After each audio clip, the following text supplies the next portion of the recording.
একটি ছোট শিশু দীর্ঘদিন থেকে অসুস্থ। তার পিতা সমস্ত চিকিৎসা করে ব্যর্থ হয়েছেন। বহু বড় বড় ডাক্তারের কাছে নিয়ে গিয়েছেন, কবিরাজের কাছে নিয়ে গিয়েছেন। সবাই বলেছেন যে না, এই শিশুর বেঁচে থাকার সম্ভাবনা খুবই ক্ষীণ। যখন সেই ব্যক্তি হতাশার চরম পর্যায়ে পৌঁছে গেলেন এবং হতাশ মন নিয়ে একদিন পথের ধারে একটি গাছের নিচে বসে থাকলেন, তখন সে পথ দিয়ে এক সাধু যাচ্ছিলেন। তো সেই সাধু তার এই করুণ চেহারা দেখে সেখানে দাঁড়ালেন এবং সেই ব্যক্তিকে জিজ্ঞেস করলেন যে আচ্ছা, তোমার কি হয়েছে? তোমার মন এত খারাপ কেন? বা তুমি এত দুশ্চিন্তার মধ্যে আছো কেন? তখন সেই ব্যক্তি সেই সাধুর দিকে তাকালেন এবং দেখতে পেলেন যে খুবই মলিন পোশাক, খুবই সাধারণ সাদা মাটা টাইপের একজন সাধু। বলে রাখা ভালো, এই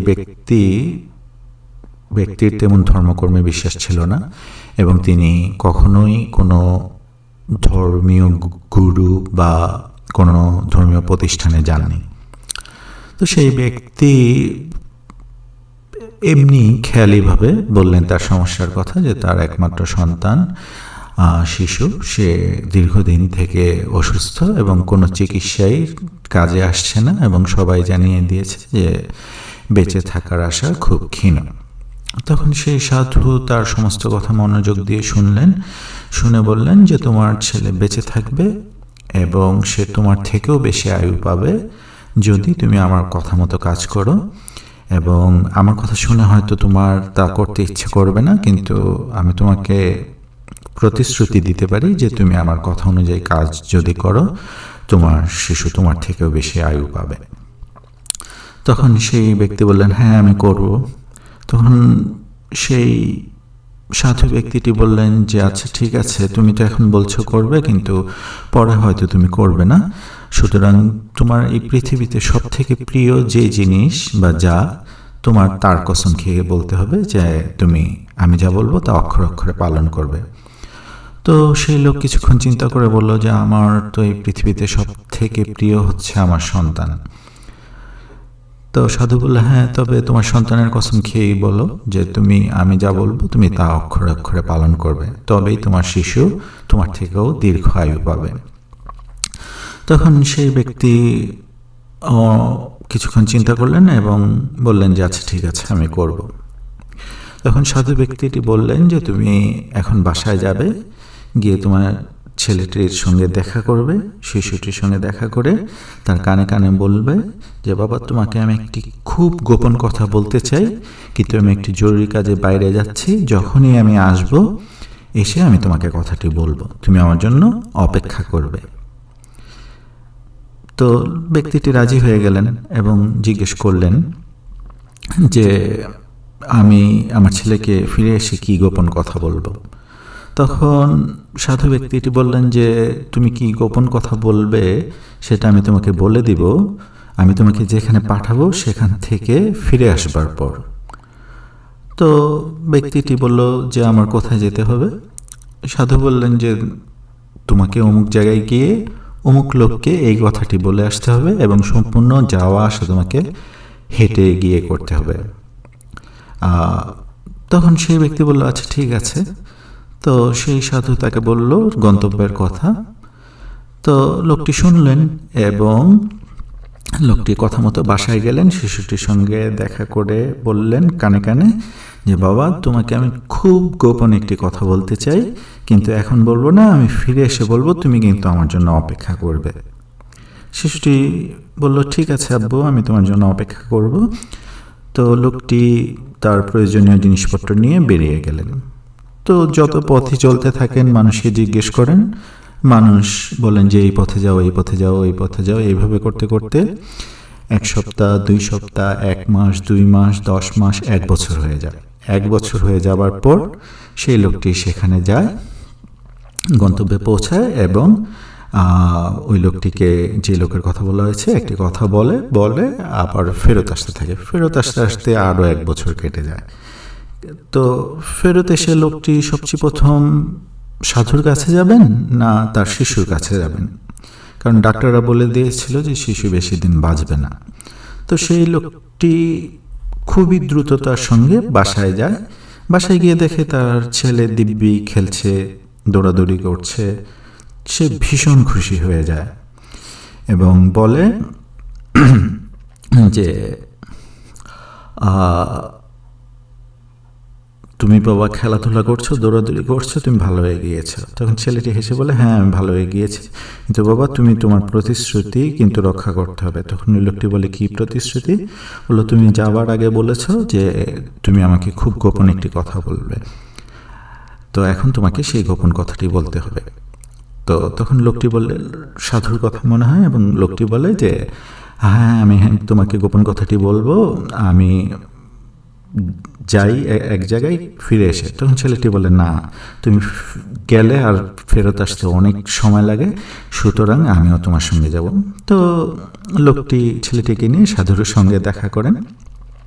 সাধু ছেলেটিকে দেখতে পায় এবং ছেলের পিতাকে দেখতে পায়। তখন সেই লোকটি সাধুকে জিজ্ঞেস করে যে আপনি একটি গোপন কথা বলবেন বলেছিলেন, সেই গোপন কথাটি কি? তো সাধু তখন হেসে বলেন যে সেই গোপন কথাটি হচ্ছে যে তোমার ছেলে পৃথিবীর সব থেকে ভালো ছেলেদের মধ্যে অন্যতম ছেলে হবে।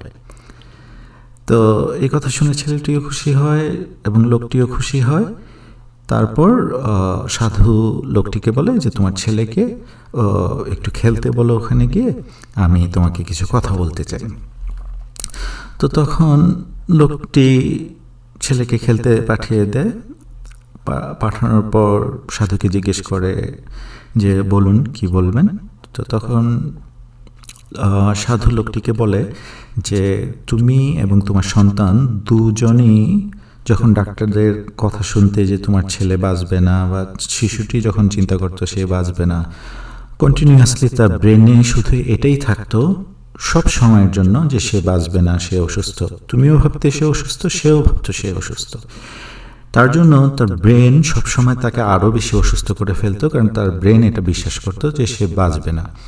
কিন্তু যখন তুমি তাকে বললে যে খুব গোপন একটি কথা বলবে, তখন তার মধ্যে এক ধরনের কিউরিসিটি বা কৌতূহলের সৃষ্টি হলো এবং সে সেই কথা শুনবার জন্য আগ্রহী হলো। তুমি তাকে রেখে চলে গেলে, যাওয়ার পর 2 বছর পর চলে আসলে। তো এই 2 বছর সে তার অসুখ নিয়ে চিন্তা করবার অবকাশ পায়নি। সে সারাক্ষণই চিন্তা করত যে আমার বাবা আমাকে কি গোপন কথা বলবেন, অমুকটা কি বলতে পারেন, অমুকটা কি বলতে পারেন, আচ্ছা অমুকটা অমুকটা। তো তার ব্রেন সব সময় তোমার জন্য অপেক্ষা করতো যে তুমি ফিরে আসলে তোমার কাছ থেকে সে গোপন কথাটা শুনবে, কি গোপন কথা। এই কারণে তার ব্রেনে যে নিজেকে অসুস্থ ভাবার প্রবণতা ছিল, সেটা ক্রমান্বয়ে সময়ের সাথে সাথে দূরীভূত হয় এবং একটা পর্যায়ে তার শরীর ন্যাচারালি রিকভার করতে থাকে। তো তুমি যদি লক্ষ্য করো, তুমি দেখতে পাবে যে মানুষ যখন খুশি হয় মানুষ হাসে, মানুষ যখন দুঃখ পায় কান্না করে, তখন তার বডি রিঅ্যাক্ট করে, অর্থাৎ মনের প্রতিক্রিয়া শরীরে হয়। এবং আবার যখন মানুষ শরীরে কোনো ধরনের আঘাত পায়, সেটাও আমরা মনের উপর প্রভাব দেখতে পাই, যে তীব্র ব্যথা পেলে মানুষ কান্নাকাটি করে এবং যে কোনো জিনিসই শরীরের প্রভাব মনের উপরে থাকে। তো যখন বাচ্চাটির মস্তিষ্ক সবসময় ব্যস্ত ছিল যে তার বাবা ফেরত আসলে তাকে শুনতে হবে গোপন কথাটি, তখন সে তার অসুস্থতা নিয়ে চিন্তা করতো না। তো এইভাবেই সে ন্যাচারালি রিকভার করে এবং সুস্থ হয়ে যায়। আর এদিকে তুমি সবসময় তোমার বাচ্চার কথা চিন্তা করতে যে সে অসুস্থ, সে বাঁচবে না, এবং তুমি যখন তার সামনে যেতে সে তোমাকে দেখে সেও আরও নিশ্চিত হয়ে যেত যে সে বাঁচবে না। কিন্তু যখন তুমি এই যাত্রাপথে গিয়েছো, তখন তোমার ব্রেনে, তুমি সত্যি করে বলো, সবসময় কী ছিল, কত দ্রুত তুমি গন্তব্যে পৌঁছে কাজটি সম্পন্ন করে আবার ফিরে এসে তোমার বাচ্চার কাছে আসবে। তোমার ব্রেনে কিন্তু বাচ্চা অসুস্থ, সে বাঁচবে না, এগুলো ওইভাবে কাজ করেনি। তোমার মধ্যে সবসময় কাজ করেছে যে আর কত দূর, আর কত দূর। লোকটি বললেন হ্যাঁ। তো তখন সাধু বললেন, এটি হচ্ছে তোমার এবং তোমার বাচ্চার চিকিৎসা, এবং আমি প্রত্যাশা করি যে তোমার বাচ্চা তোমার থেকে বেশি আয়ু পাবে।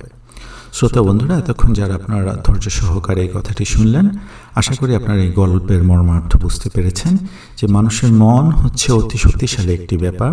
কোনো কিছু যদি আপনাকে দুর্বল করে ফেলে, রোগান্ত করে ফেলে, বা কোনো জিনিস যদি আপনার কমজোরি হয়, দুর্বলতা হয়, তো কখনো সেটা নিয়ে 10 সেকেন্ডের বেশি ভাববেন না। আপনি আপনার ব্রেনকে সবসময় পজিটিভ বা ভালো জিনিসের প্রতি ডাইভার্ট করতে চেষ্টা করুন এবং সব সময় অন্য কিছুতে ব্যস্ত রাখুন। আশা করি আপনারা সবাই ভালো থাকবেন, সুস্থ থাকবেন। আজ এই পর্যন্তই, টাটা।